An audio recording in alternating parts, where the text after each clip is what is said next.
Joshua, nakatulong ang matagal na preparasyon ayon sa Manila Police District kasunod na rin ng mabilis na pag-usad ng andas ng Jesus Nazareno.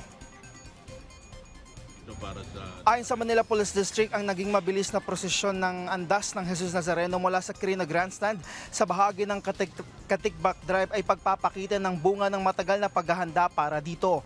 Pagdating sa seguridad, ayon kay MPD PAO spokesperson Philip Ines, maayos ang pagkakalatag nito. Anya, very visible ang mga pulis ngayong gunita ng traslasyon.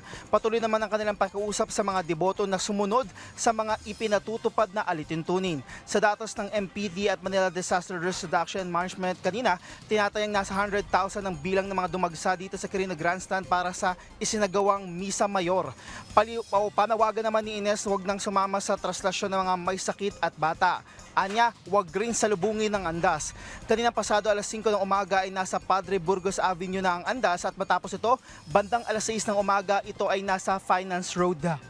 Matapos naman makaalis ang andas ng Jesus Nazareno dito sa bahagi ng Quirino Grandstand ay may mga basurang naiwan. Kaugnay nito agad naman itong nalinis kung saan tulong-tulong ang mga street sweeper at truck ng basura. Kahit pa nagsimula na ang traslasyon ay nagpapatuloy pa rin ang pahalik dito sa bahagi ng Quirino Grandstand.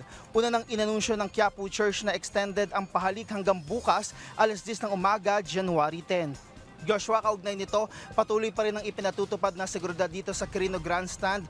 Kanina mahaba pa yung pila dito ng mga gustong makiisa dito sa aktibidad ng tradisyonal na pahalik. Pero sa mga oras na ito ay wala na masyadong pila. Para sa mga gusto pang humabol ay extended nga ito hanggang alas 10 bukas ng umaga.